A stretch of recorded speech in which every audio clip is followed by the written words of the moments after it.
vamos a ver de la crisis internacional. Primero, cuáles son las proyecciones recientes de la economía mundial. Segundo, los signos de recuperación de la economía mundial, si es que los hay. Tercero, los flujos de capital a los países emergentes, que son, en este caso está incluido Argentina, y el largo plazo de la economía mundial. ¿Qué está pasando, por ejemplo, con las proyecciones del Fondo Monetario Internacional?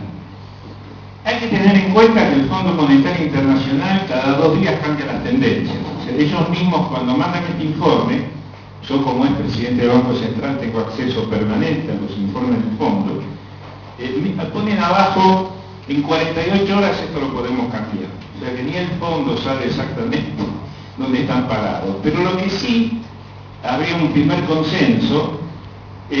Ustedes no sé si habrán escuchado si la actividad mundial, el Producto Bruto Interno, va a ser una V corta, que es una profunda caída, esto es 2009, y luego una lenta recuperación. Y se forma como dibujo una V corta. Esto es el cuadro de evolución, de crecimiento del Producto Bruto Interno mundial. Otros economistas más pesimistas dicen, no va a ser una V corta, va a ser una L, o sea que va a caer abajo y esto se mantiene acá. Y los otros dicen, no, va a ser una U, profunda caída, un amesetamiento durante 2 o 3 años y después sube. O sea, tenemos V corta, L, U. Otros hablan de una W, que va a ser la economía mundial, ya esto ya se dio, la caída, un rebote, después vuelve a caer y después vuelve a subir. Que hay algunos sectores, de algunos economistas que dicen, no es ni una V corta, ni una U, ni una L, es una W. Mi posición, junto con los economistas que adhieren a nuestra situación, de los cuales están Mario Blecher, Jorge Todesca, Jorge Remes, González Fraga, estamos planteando una V corta. ¿Qué quiere decir una V corta? Que la gran caída es 2008-2009 y a partir del 2009 los países industriales comienzan a crecer. La línea roja son los países industriales, Estados Unidos, Canadá, Alemania, Inglaterra, Italia, Japón y Francia. La línea azul es el total de la economía mundial. Fíjese que ahora los países emergentes, que es el amarillo, incluye a China, Brasil, India, Argentina, el resto de los países del mundo, tiene una V corta, pero nunca caen a menos de 0. O sea, los países emergentes también tienen una caída en el crecimiento, pero no es negativo. ¿Ven que no cruza la línea del 0? En ningún momento. Y acá está el gran secreto que ahora vamos a ver. Los países emergentes, liderados por China, Brasil, India, Rusia, tienen una actividad mucho mejor que los países industriales. Y esto es un cambio, porque siempre los países industriales fueron los motores del crecimiento de la economía mundial. En cambio, ahora va a venir una etapa donde los países emergentes van a ser el motor del crecimiento. Y ahí hay una oportunidad para Argentina, y ya lo vamos a ver por qué. O sea, nuevamente, Argentina, sin hacer nada en este tema, tiene otra posibilidad, como la tuvimos hace 3 o 4 años. Y vamos a ver por qué más adelante, pero insisto, este dato de la línea amarilla, donde los países emergentes caen, pero nunca por debajo de la línea del no creciente negativo.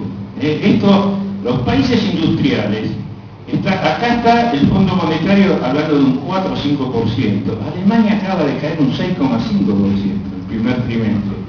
La baja más grande después de la Segunda Guerra Mundial. Japón cayó un 11%, récord en su historia. Estados Unidos está cayendo al 4%, pero China está creciendo al 8%.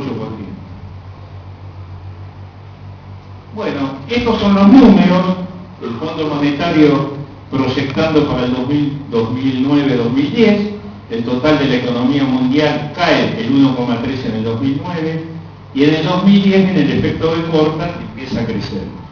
Estados Unidos, menos 2,8, no crece en el 2010 y en el 2011 seguramente empieza a crecer.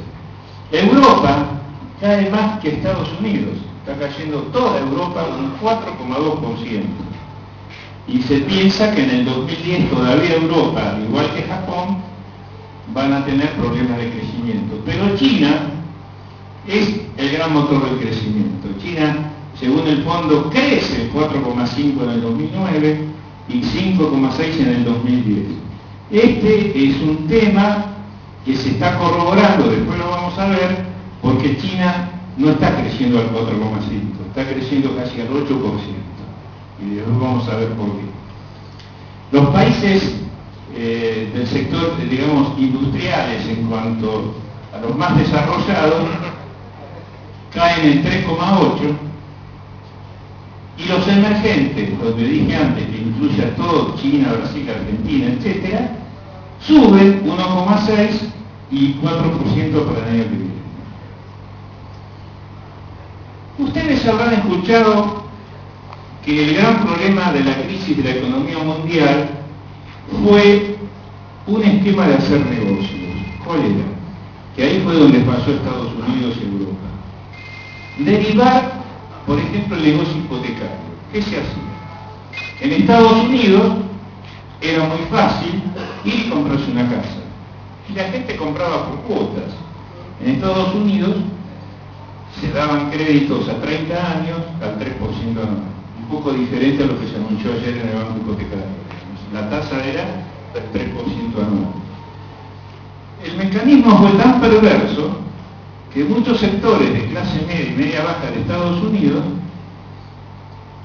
acumulaban capital y dinero, ahorro, comprando y vendiendo casas, porque la casa permanentemente se revaluaba. Entonces el hombre sacaba un crédito de $300.000 al pagar $800 por mes.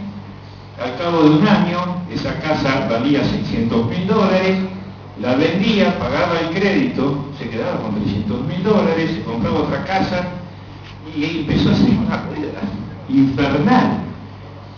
Y los fondos de inversión, que eran los que financiaban eso, porque hay que tener cuidado, en Estados Unidos los bancos no financian las hipotecas. Los que financian las hipotecas son los fondos de inversión y los fondos institucionales, que son las compañías de seguros y los ANSES, o es AFJP que hay en Estados Unidos, que son los fondos de pensión.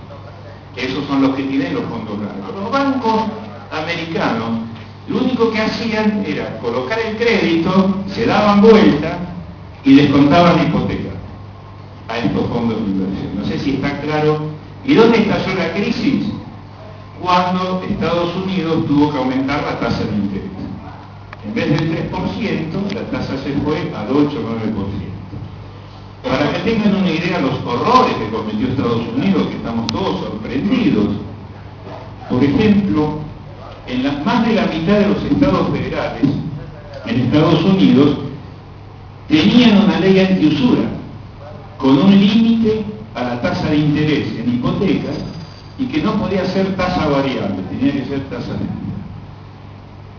Bueno, esas leyes se sacaron ante el boom y la presión del mercado y se liberó al mercado de la ley de usura. Claro, ¿qué decían los americanos liberales?